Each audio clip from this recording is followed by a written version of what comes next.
Guys IPO season में एक बड़ा नाम आ गया है ऑटोमोटिव इंडस्ट्री का, जिसका नाम है टेनको क्लीन एयर इंडिया लिमिटेड। ये टेनको एलएलसी का पार्ट है, जो कि US based global auto giant है। ये कंपनी ऑटोमोटिव वर्ल्ड के उन साइलेंट हीरोज में से एक है जिनके बिना कार चलना बहुत ज्यादा मुश्किल हो जाएगा दोस्तों। तो इस सवाल बहुत ज्यादा सिंपल है, क्या ये आईपीओ सॉलिड अपॉर्चुनिटी है जैसे कि मदरसन सुमी था, यूनो मिंडा था, या फिर एक आपको छुर्री है ना, छोटा सा छुर्री होती है ना, कि फुस हो जाए।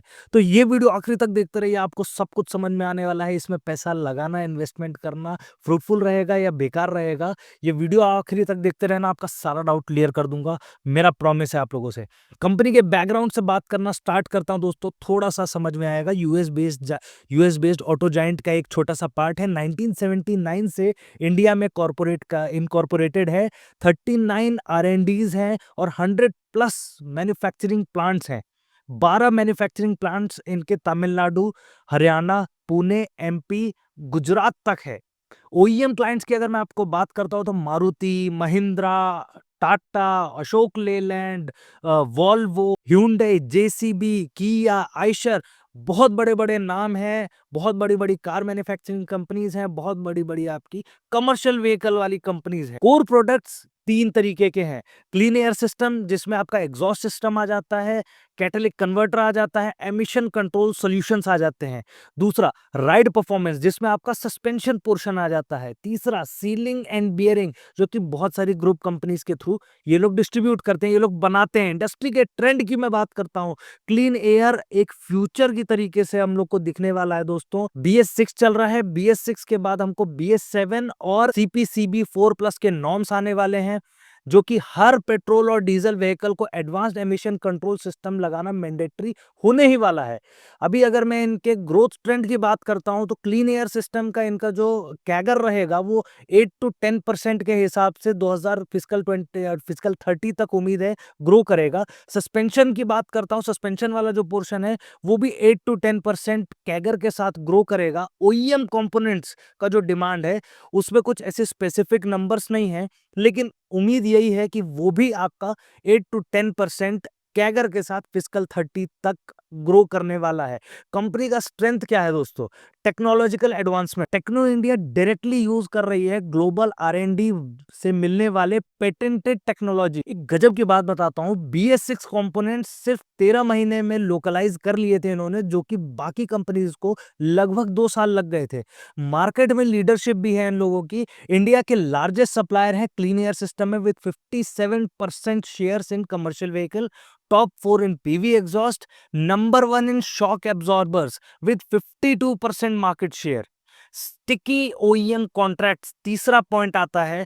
एमिशन कंपोनेंट्स के लिए जो सप्लायर होता है उसको चेंज करना बहुत रिस्की हो जाता है, इसलिए इनके लगातार कॉन्ट्रैक्ट्स मिलना, रिपीटेड कॉन्ट्रैक्ट्स मिलना तो गारंटीड हो जाता है।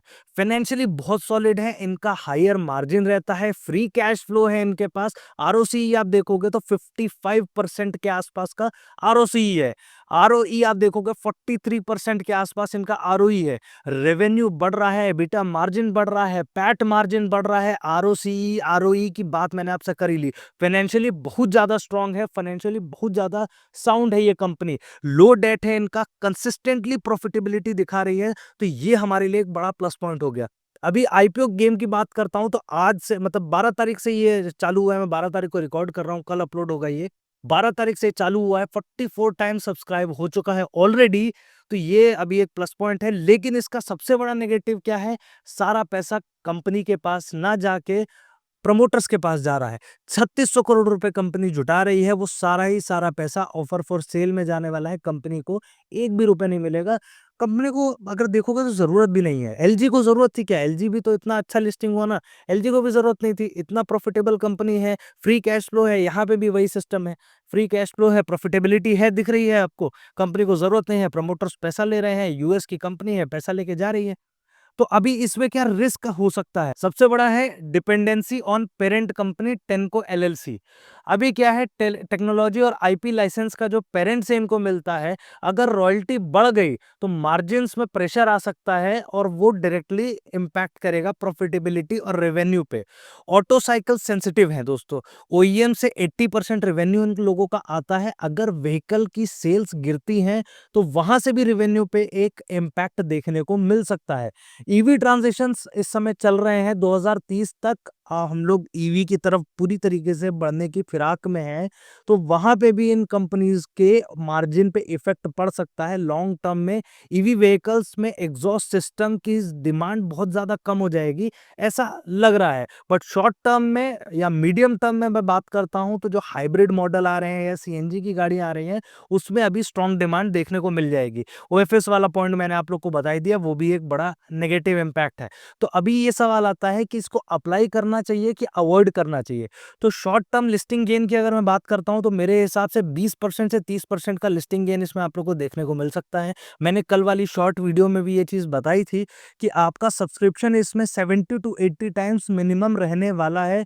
क्यूआईबी भी इसमें अच्छा खासा आपको देख के पार्टिसिपेशन करने वाले हैं, और एंकर लिस्ट भी इसकी अच्छी है, एंकर लिस्ट भी इसकी स्ट्रांग रहने वाली है, ये भी एक्सपेक्ट किया जा रहा है।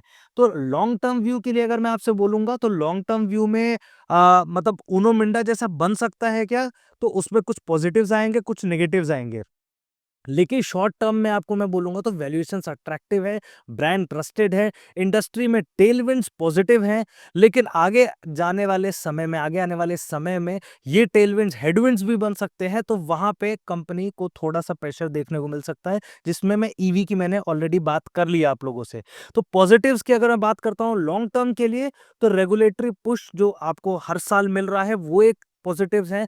Strong margin plus strong cash flow इसमें आप लोगों को देखने को मिलेगा। ग्लोबल टेक एडवांटेज है क्योंकि कंपनी ग्लोबल ऑटो जाइंट है। एक्सपोर्ट पोटेंशियल इसमें बहुत ज्यादा हाई है।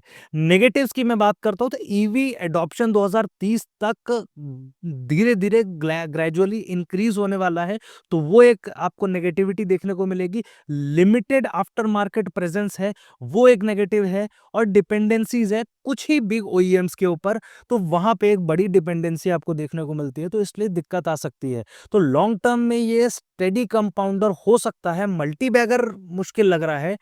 बट अगर मीडियम टू शॉर्ट टर्म की बात करते हैं, 2-3 साल के लिए अगर इन्वेस्टर्स इसमें इन्वेस्ट करना चाहते हैं, तो टेक्नो फंडा एनालिसिस के हिसाब से थोड़ा सा ठीक लग रहा है, इसमें पैसा बन सकता है।